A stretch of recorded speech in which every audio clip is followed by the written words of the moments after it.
Bueno, en nuestro grupo le tocó adivinar de qué animal se trata.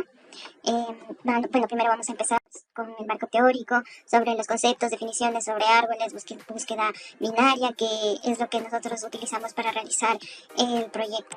Empezando con lo que es árboles, son estructuras de datos más utilizados, pero también una de las complejas, debido a que se caracteriza por almacenar sus nodos de forma jerárquica y lineal. También vienen ligados con colas, pilas, etcétera, de las cuales vienen en conjunto. Tenemos los tipos de nodos en un árbol, que vamos a ir revisando cada uno de los conceptos, que sería nodo, es cada elemento que contiene un árbol. El nodo raíz se refiere al primer nodo de un árbol. El nodo padre es el término para llamar a todos los nodos que son principales en nuestro árbol. El nodo hijo son aquellos nodos que tienen un padre. El nodo hermano son aquellos nodos que comparten a un mismo padre. El nodo hoja son aquellos nodos que no tienen hijos, los cuales siempre se encuentran en los extremos de la estructura. Y nodo rama, estos son aquellos nodos que no son la raíz y que además tienen al menos un solo hijo o hijos. Bueno, en esta parte de aquí vamos a hablar sobre el árbol binario. El árbol binario es un árbol de grado 2, en el que el hijo izquierdo es el menor y el hijo derecho es el mayor, que es su padre. Esta condición se cumple para todos los nodos. Además, hay que tener el orden de datos que mantiene todos los datos ordenados, aunque no de forma tradicional, sino mediante una estructura binaria. Como podemos observar aquí el primer ejemplo, donde nos muestra la orden jerárquica y además es un árbol binario. En la siguiente parte tenemos una tabla de eliminaciones de un partido de fútbol que viene igual adaptado y conjunto lo que es un árbol binario. Los equipos que van ganando, los equipos que se van presentando, los equipos que van perdiendo. Entonces, debido a eso es lo que conlleva nuestro proyecto. El objetivo de nuestro proyecto es brindar una experiencia de juego interactivo y educativo que involucra a los usuarios, fomenta el pensamiento lógico y les permite aprender sobre la diversidad de la vida animal mientras se divierten. La adaptabilidad y la usabilidad también son claves para garantizar que el juego sea accesible y atractivo para una uso y cómo funcionan los árboles en el desarrollo de juegos de adivinanza. Representación de opciones. Los árboles se utilizan para representar todas las opciones posibles que un jugador puede tomar durante el juego. Cada nodo en el árbol representa un estado del juego y las ramas que salen de cada nodo representan las decisiones que el jugador puede tomar en este momento. Flujo de juego estructurado. Los árboles ayudan a estructurar el flujo del juego, asegurándose de que los jugadores sigan una secuencia de decisiones lógicas y coherentes. Esto es esencial para mantener la narrativa del juego y garantizar que los jugadores no se sientan perdidos. Generación de preguntas y respuestas. Los árboles pueden utilizarse para generar dinámicamente preguntas y respuestas, basadas en las decisiones previas del jugador. Esto permite una experiencia de juego más personalizada y desafiante. Narrativa ramificada. Los árboles permiten crear narrativas ramificadas en las que las decisiones del jugador afectan la dirección de la historia. Esto agrega profundidad y emoción al juego. El programa Adivinanza cuenta con una estructura externa-interna que consiste en un paquete animales que tiene 4 clases y un archivo TXT. La primera clase, animal, clase que nos permite almacenar los animales que están en nuestro programa. La clase árbol decisión, esta clase lo que tiene es todos los algoritmos que nos van a permitir tanto el ingreso como el recorrido y las respuestas de nuestro programa. Es decir, es la clase que tiene en la base de nuestro juego. Bueno, luego tenemos el llenado auto, que es un archivo TXT que va a contener las instrucciones para el ingreso de datos para que el programa inicie con ciertos animales. Eventualmente, a lo largo del programa nosotros podemos agregar más animales si es que no se encuentran dentro de nuestra supuesta base de datos.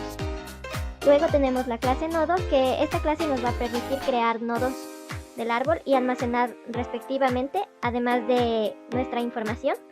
Los nodos van a permitir crear el árbol, que el árbol tomará la decisión de cuál es el animal que nosotros estamos buscando. Una vez con estas clases claras, lo que nos queda es el main, la cual es la clase que nos sirve para ejecutar el programa. Hablaré de la clase nodo. En el caso de los árboles, un nodo puede ser de dos tipos, nodo interno o nodo terminal. En el caso de nuestro árbol, si un nodo es terminal, este almacenará una instancia de la clase animal. Por el otro lado, si es un nodo interno, tendrá una pregunta que nos ayudará a seguir navegando por el árbol. Para ello se creó 4 atributos, un string para la pregunta, un animal que guarda el animal y 2 nodos que serán sus hijos. Creamos getters y setters para todos estos datos. En la clase árbol de decisión, para el llenado de los 10 animales, en el mismo constructor hacemos la llamada a las funciones que nos permite hacerlo.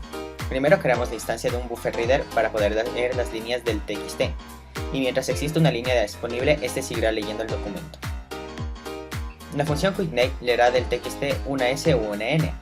y dependiendo de esta, con la ayuda de la recursión, irá navegando hasta llegar a un nodo terminal. En el momento que llega al nodo terminal, se leerá un símbolo distinto a estos dos, y eso nos permite ingresar el nodo terminal a una función denominada Quickie, que sería el ingreso de datos automático. La función Quickie ingresa y guarda dos líneas de texto en las variables pregunta y animal, y por medio de esto generará dos nuevos nodos hijos, así este deja de ser un nodo terminal. Entonces, para ingresar el animal hacemos un juego de reemplazos muy simple.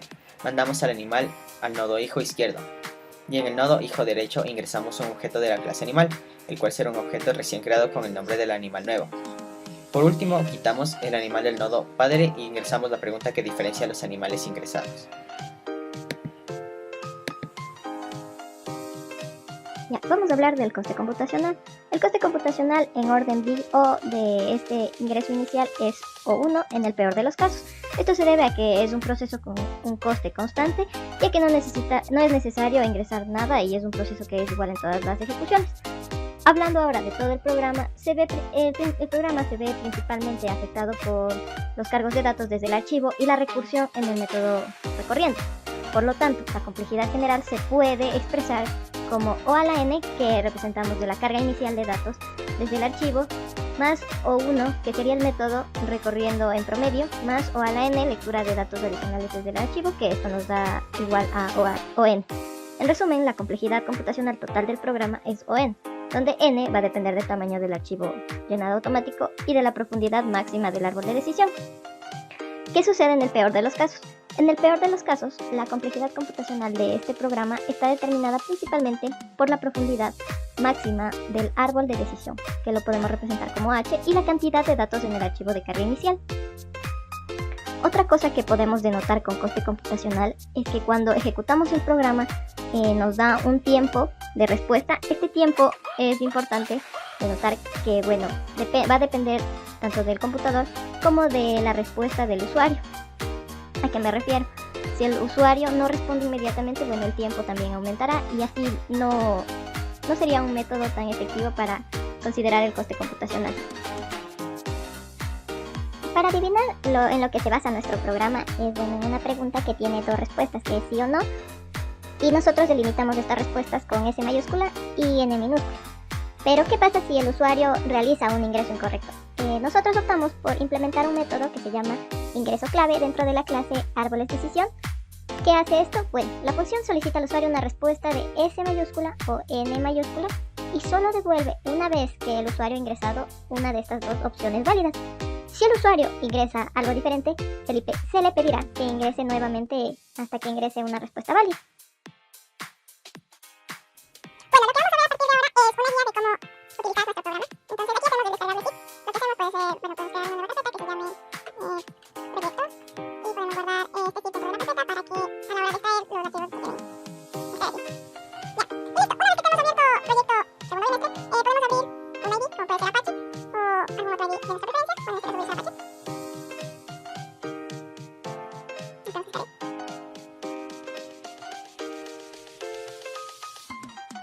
Una vez abierto nuestro ID, lo que hacemos es ir a la parte de Files, Open Project, buscamos el proyecto, lo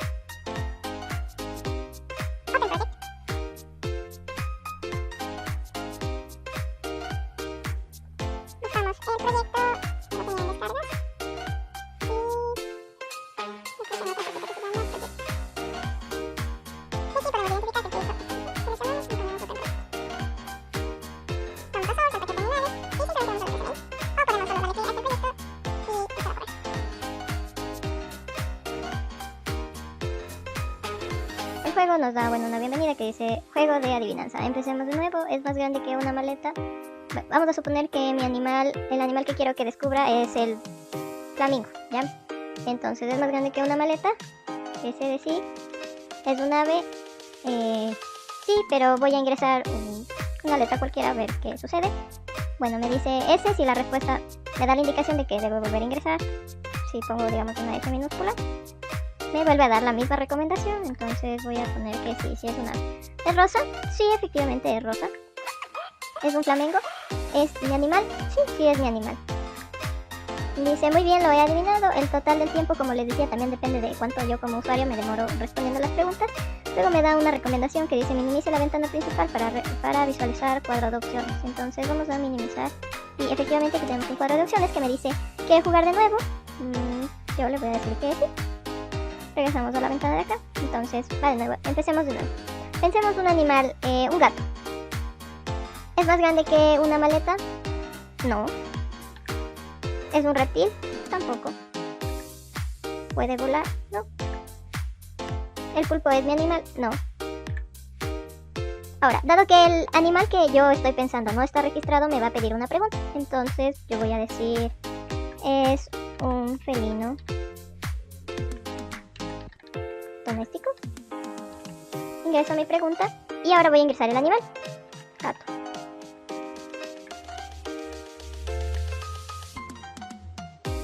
Y bueno, luego me pide que verifique si es que ese es el animal y yo le voy a poner que sí. Ahora, esto termina y me va a pedir que va a dar el menú de opciones de nuevo. ¿Quiero jugar? Sí, sí quiero jugar. ¿Es más grande que una maleta? No. Repitamos la misma opción de gato, ¿no? No. ¿Puede volar? Tampoco. ¿Es un felino doméstico? Sí, sí es un felino doméstico. Entonces, ¿el gato es mi animal? Sí, sí es mi animal. Entonces ahí vemos que ha podido adivinar el animal que le hemos ingresado. ¿Quiero jugar? Ya no deseo jugar. Y me da un mensaje de gracias por usar el programa. Una recomendación o conclusión podría ser que se use una base de datos para tener más opciones de realizar y no solo un TXT para futuros proyectos. Gracias. Una conclusión de nuestro proyecto es la creación de un algoritmo de toma de decisiones para hacer preguntas específicas basadas en las respuestas de los usuarios. Es fundamental para el funcionamiento del juego, ya que requiere un pensamiento lógico y una planificación cuidadosa.